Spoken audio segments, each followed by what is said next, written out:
Assalamualaikum warahmatullahi wabarakatuh.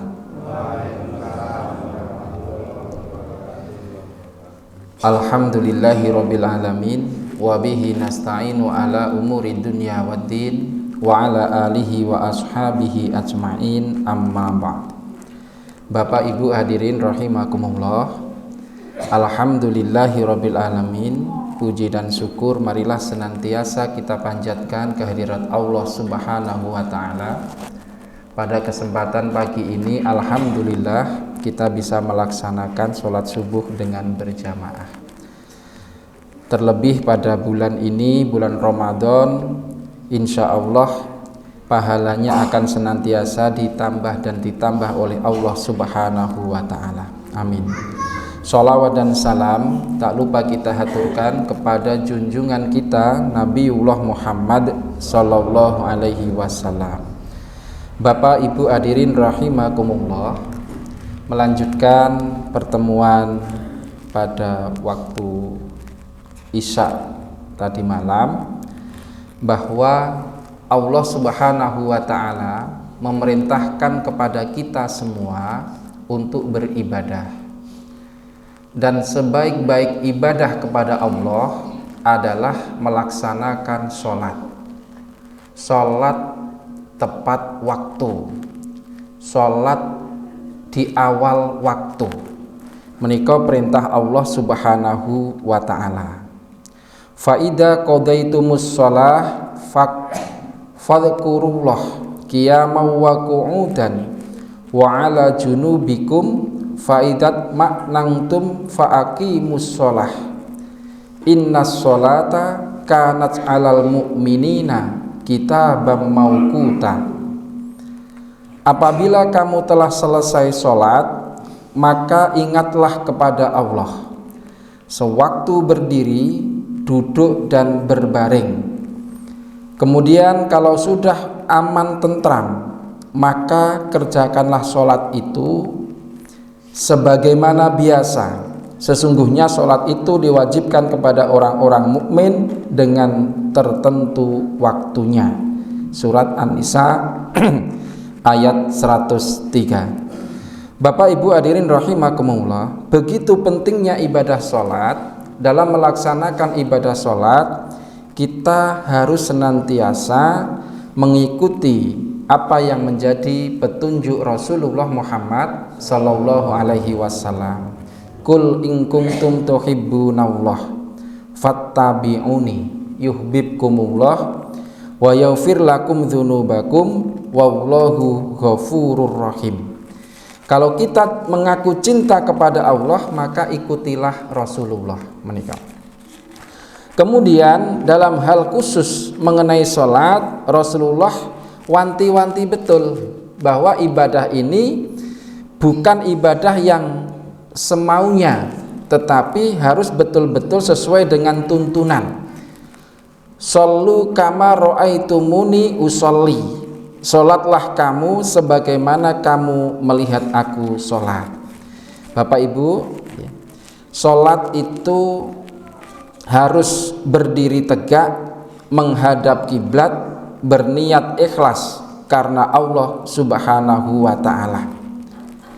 Bila kamu hendak sholat, maka bacalah Allahu Akbar, menika takbiratul ihram. Dengan ikhlas niatmu karena Allah, seraya mengangkat kedua belah tanganmu sejurus bahumu, mensejajarkan ibu jarimu pada dua atau daun telingamu.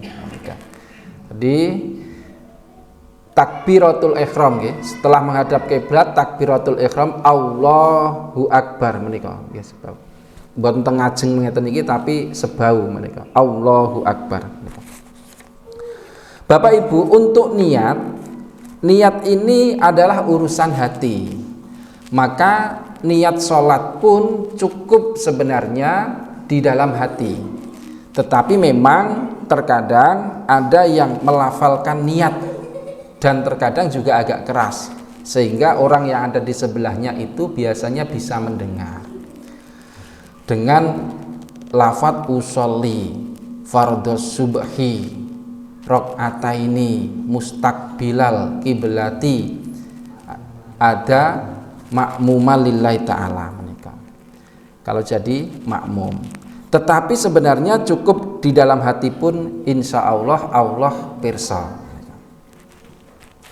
Setelah kita melaksanakan takbiratul ihram, maka kita kemudian membaca doa iftitah.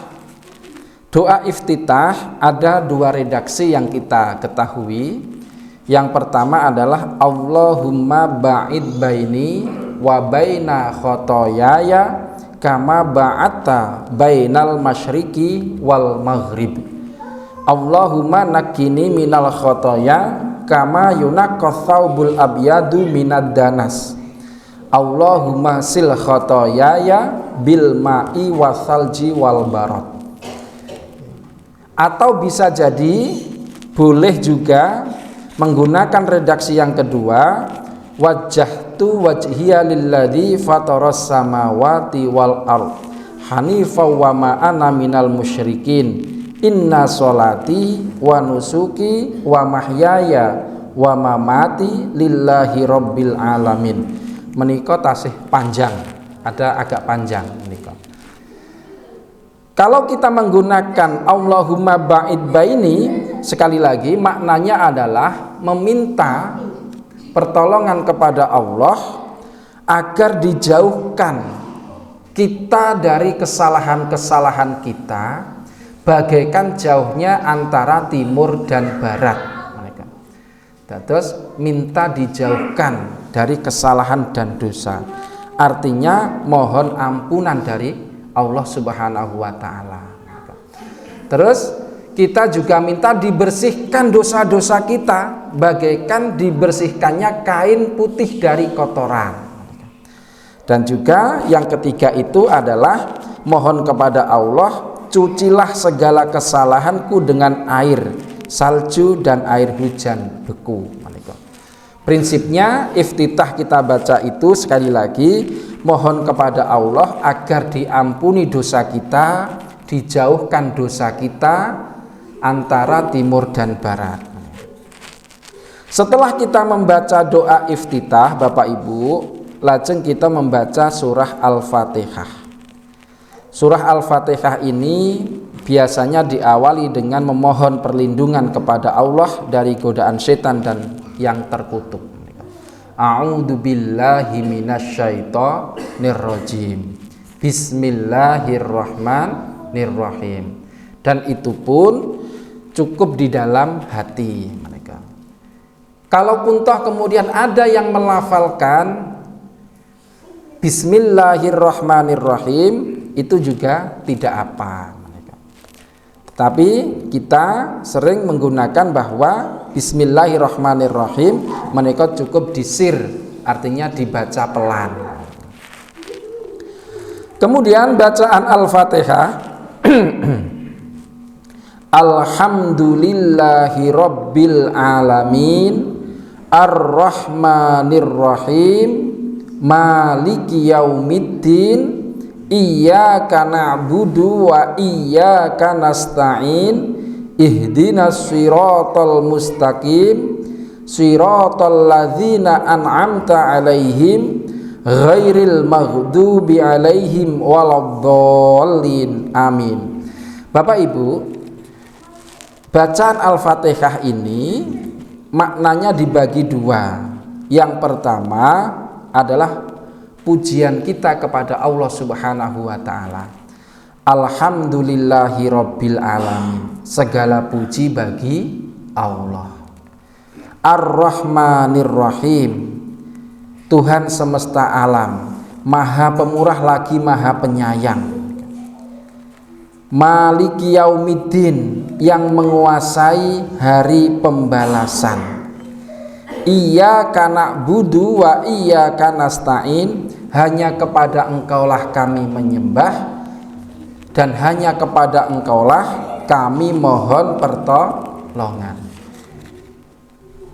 Dari ayat ini kemudian baru golongan yang kedua, yaitu kita memohon, kita berdoa. ihdinas siratal mustaqim, tunjukkanlah kepadaku, tunjukilah kepadaku jalan yang lurus. Siratal ladzina an'amta alaihim ghairil maghdubi alaihim waladdallin, amin. Yaitu jalan orang-orang yang telah engkau anugerahkan nikmat kepada mereka, bukan jalan mereka yang dimurkai dan bukan pula mereka yang sesat. Baru setelah itu membaca amin.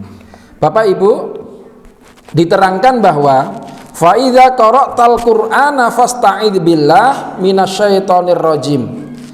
Apabila kamu akan membaca Al-Qur'an, hendaklah kamu memohon perlindungan kepada Allah dari setan yang terkutuk. Maka itu tadi kita mengawalinya dengan membaca a'udzubillahi minasyaitonir rajim. Pentingnya mengapa kita membaca surah Al-Fatihah? Bapak Ibu, diterangkan bahwa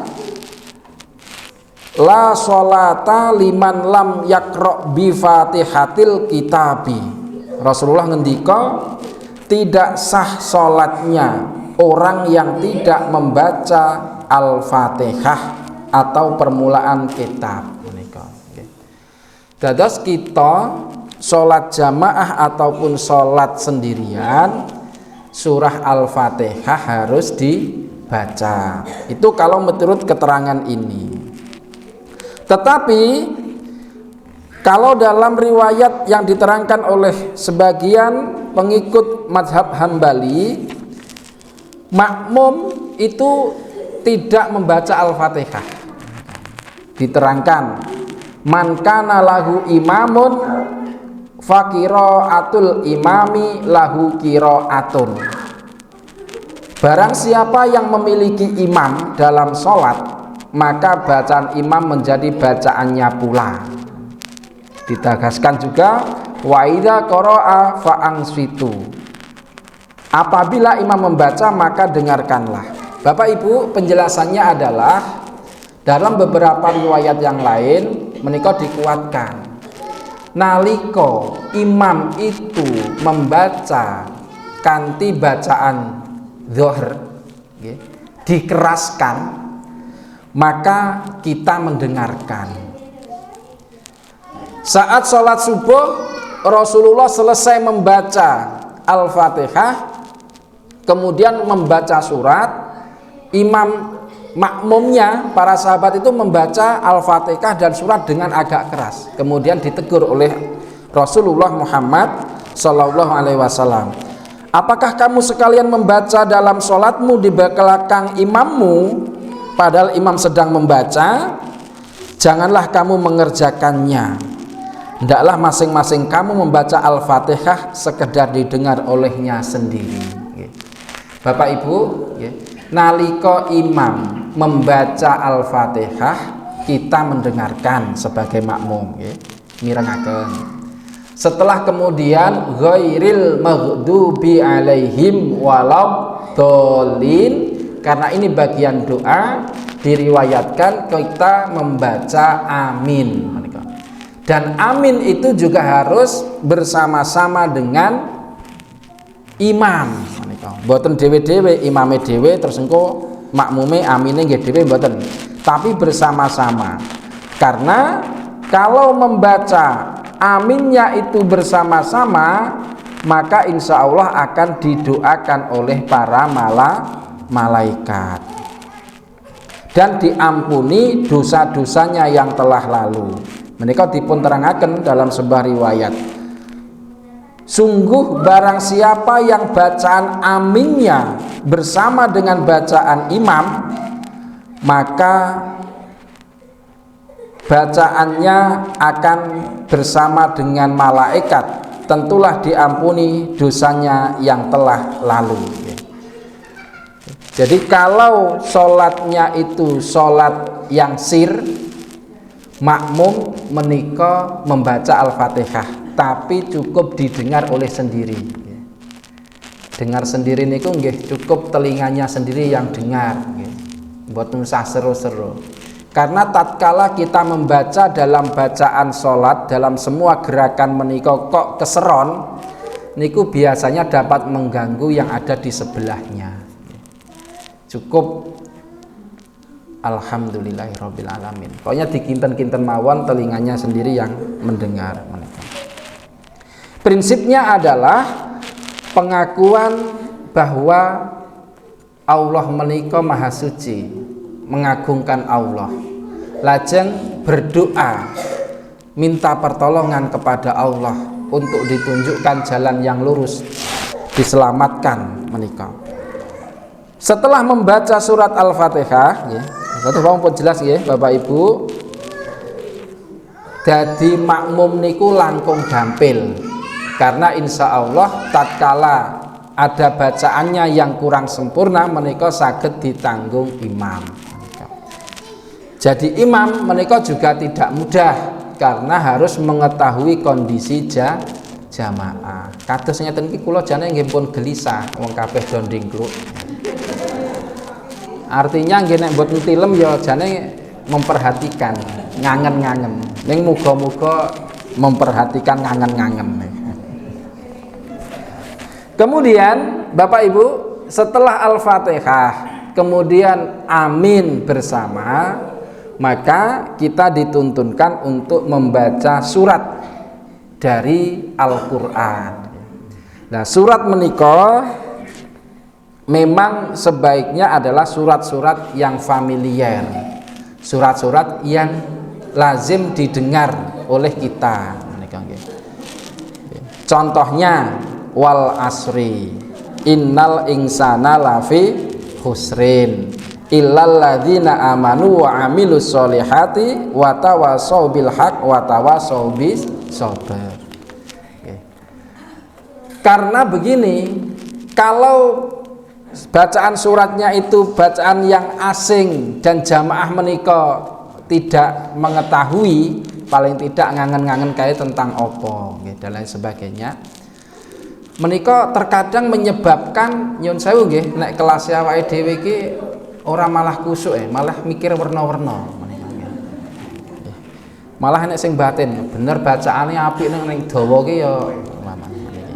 Lah inilah nyun sewu dalam hal ini khususnya di bulan suci Ramadan kan diperintahkan untuk memperbanyak membaca Al-Qur'an, mempelajari Al-Qur'an. Pramila monggo juz amma nggih. Nah ya wadduha ning ngisor lah paling tidak. Niku sering dibuka. Paling tidak panjenengan nek belum bisa Arabnya ya Latinnya, atau paling tidak dibaca artinya. Oh nek imame maca alam nasrah laka sodrok berarti tentang nopo paminipun ya. Mungkin diwaca gitu, kan jelas kayak kabeh. Kemudian nek maca kul a'udzu birabbil falak min syarri ma khalaq, pokoknya mohon perlindungan kepada Allah, paling tidak begitu ya. Memang nyun sewu nalika kita mengetahui arti perkata sehingga lengkap utuh maknanya, menika pasti akan berbeda. Nggih. Kita membaca tahu artinya niku insyaallah mesti ya luwih mantep. Ibarat itu permohonan ya nyuwun niku tenanan. Beda apal ning ra ngerti artine ya sebatas apal.